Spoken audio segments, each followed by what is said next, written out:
Olá, seja bem-vindo. Hoje tratamos da recursividade. É um tema interessante e, na verdade, nós vamos dividi-lo em 2 vídeos. Neste primeiro, nós vemos os aspectos mais básicos e, no próximo vídeo, nós vemos um uso mais interessante, mais significativo da recursividade. Eu sou o professor André de Angelis, da Faculdade de Tecnologia da Unicamp. Você está no Café Fato Academic Channel. Fique conosco.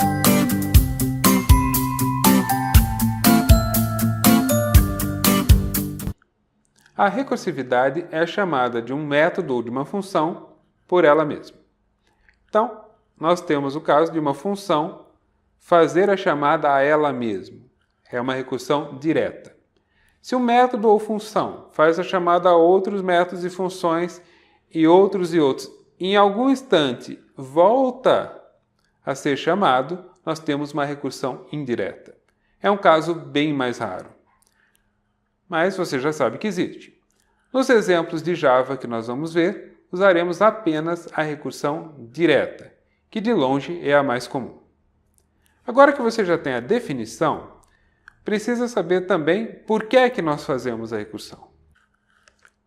A ideia da recursão é que você, a cada chamada, simplifique um problema. Então, você começa com um problema grande, a função pega esse problema, reduz um pouco esse problema, ou simplifica um pouco esse problema, e volta a se chamar com esta instância mais simples do problema. Esse processo acontece de novo.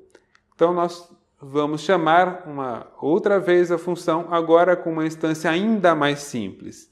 E nós vamos repetir isso até que esse problema seja tão simples que você não precise mais deste processo. Você simplesmente resolve o problema porque ele é uma instância muito simples. Você retorna esse valor para a última chamada pendente, que você tinha uma instância um pouquinho mais complicada, combina a solução simples com aquilo que a função fez, retorna isso para quem chamou, combina a solução com aquilo que foi feito, até que você, no retorno desta cadeia, acabe por resolver o problema.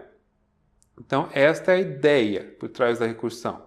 Em geral, você faz a instância do seu problema ficar cada vez mais simples até que ela seja trivial. Você resolve e no retorno da cadeia de chamadas, você consegue a solução do problema mais complexo. Mas deixa eu dizer que no próximo vídeo nós vamos ver um caso muito mais interessante em que você não tem simplificação de problemas e que você usa a recursão.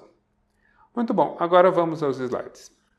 Você vê no nosso primeiro código uma função que é apenas didática, não tem muito sentido fazer isto recursivamente, mas volto a dizer que é um exemplo didático. Então, a nossa função contagem regressiva recursiva recebe um valor, imprime a mensagem contagem em valor e esse valor que ela recebeu, e aí vê se o valor é maior que 0. O 0 seria a instância mais simples. Então, se o valor ainda é maior que 0, eu posso simplificar o problema de que forma? Valor menos menos. Aqui no slide parece que é um valor traço, mas não, é valor menos menos, ou seja, o operador de decremento unitário pós-fixado. Nesse caso, o exemplo está em Java. Então, eu recebi um valor, fiz alguma coisa com ele, foi simplesmente imprimir, mas fiz alguma coisa com ele. Ainda não resolvi tudo que eu precisava, simplifico, ou seja, reduzo o meu problema. Nesse caso, reduzindo em 1 esse valor. E chamo contagem regressiva recursiva com o valor reduzido. E vou fazendo isso, cada vez que eu chamo, eu paro a função exatamente aí, chamo a nova instância dela com o valor subtraído de 1, paro, chamo novamente com o valor subtraído de 1 e assim por diante, até que uma hora esse valor vai chegar em 0. Quando chegar em 0, a instância que foi chamada vai imprimir, contagem em valor 0, contagem terminada. E aí ela termina, volta a chamada que estava pendente, ela não tem mais o que fazer porque ela estava no if-else, ela entrou no if, não tem o que fazer no else, termina, e nós então fechamos a cadeia tendo feito a nossa recursão. No slide agora, você tem uma demonstração desse processo funcionando. Você tem uma classe demonstração de recursividade que, na função main, cria um objeto da classe exemplo de contagem e chama o método execute com o valor 4. É só isso que ela faz. Você tem a saída de tela ao lado, então você vê o que vai acontecer ao longo do programa. Você tem a classe exemplo de contagem.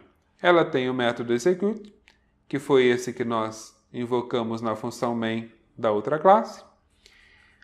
Coloca aí duas mensagens. Exemplo didático de função recursiva, nenhum processamento muito útil. De verdade não é muito útil, só contar regressivamente.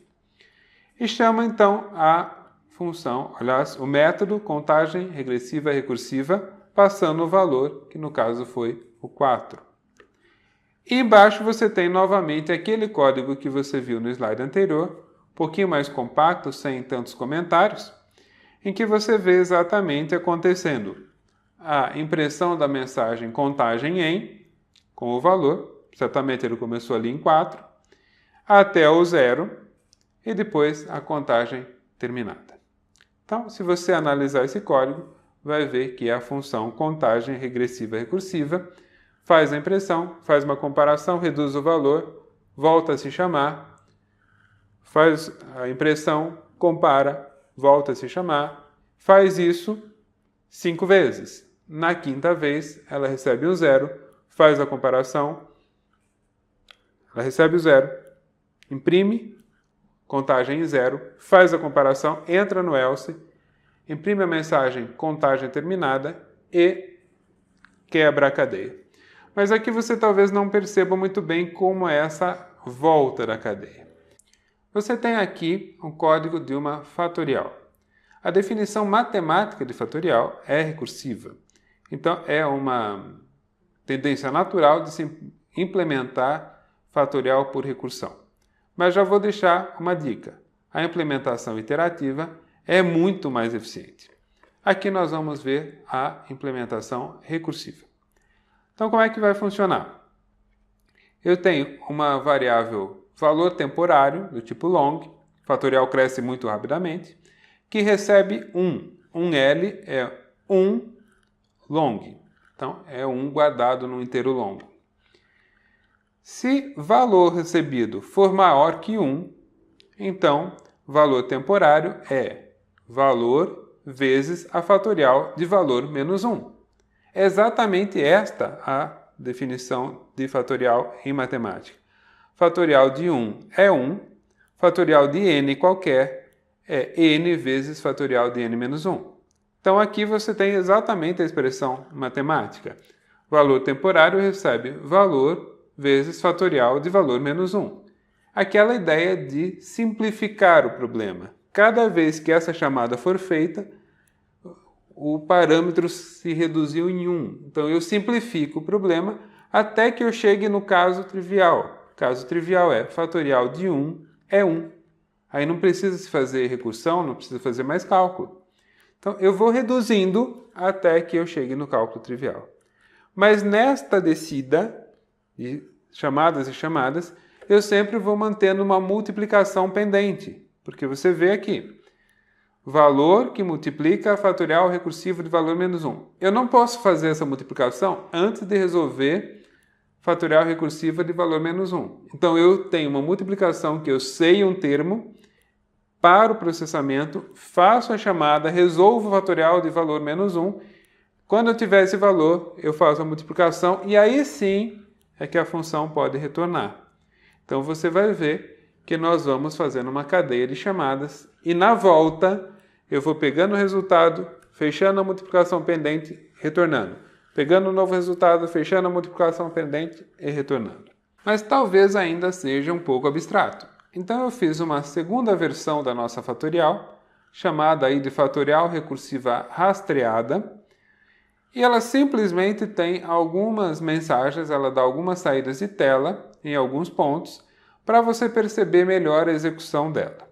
Essas saídas não alteram o algoritmo, mas elas rastreiam o que está acontecendo. Então, simplesmente, nós colocamos ali, calculando o fatorial de tanto, só para lembrar a notação, número, ponto de exclamação, quer dizer fatorial desse número.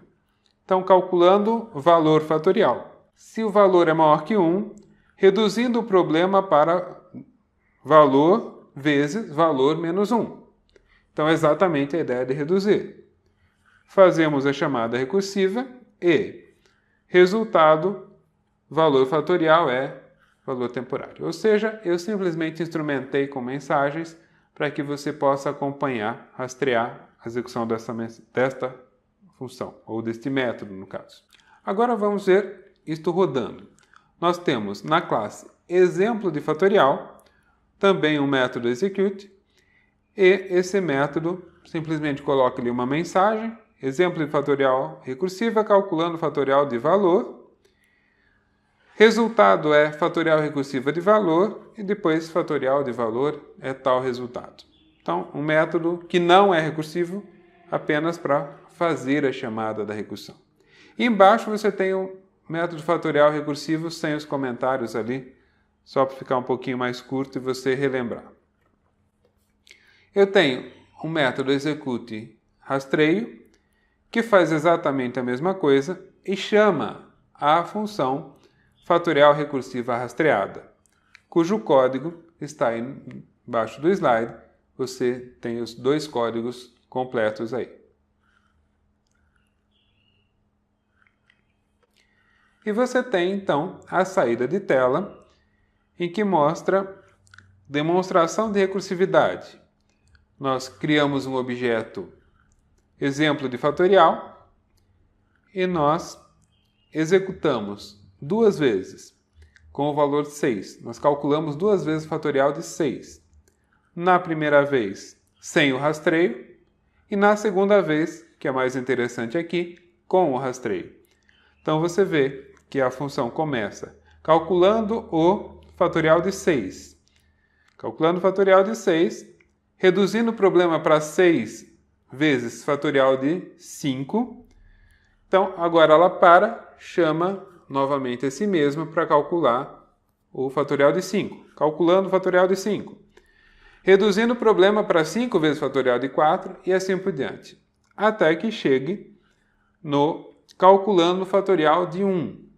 Mas aí ela não se chama novamente, porque é o caso trivial. Resultado de fatorial de 1 é 1. E aí ela vem voltando. Você percebe todas as chamadas acumuladas sendo resolvidas até que nós chegamos no fatorial de 6, que é 720. Hoje você aprendeu como trabalha uma função recursiva. Você aprendeu a definição da recursão direta e da recursão indireta. E você viu que, em geral, a ideia é reduzir um problema a cada chamada até que ele seja tão simples que você não precise mais repetir o processo. Use a recursão quando for necessária, mas tome cuidado porque ela tem um custo relativamente alto de processamento. É um código geralmente elegante, limpo, claro, quando o processo é recursivo, mas ele cobra um pouco seu preço. Aqui, para todos os exemplos que nós vimos, há versões interativas que não precisam da recursão. Você usa loops, for, while, qualquer coisa parecida, e resolve bem. No próximo vídeo, nós vamos ver situações em que a recursão é o único modo de resolver o problema. Fique conosco nas próximas postagens. Não esqueça de dar um joinha por aí e assine o canal para receber a notificação das novas postagens. Você está no Café Forte Academic Channel, programação orientada a objeto bem explicada. Eu sou o professor André de Ângeles, espero você no próximo vídeo.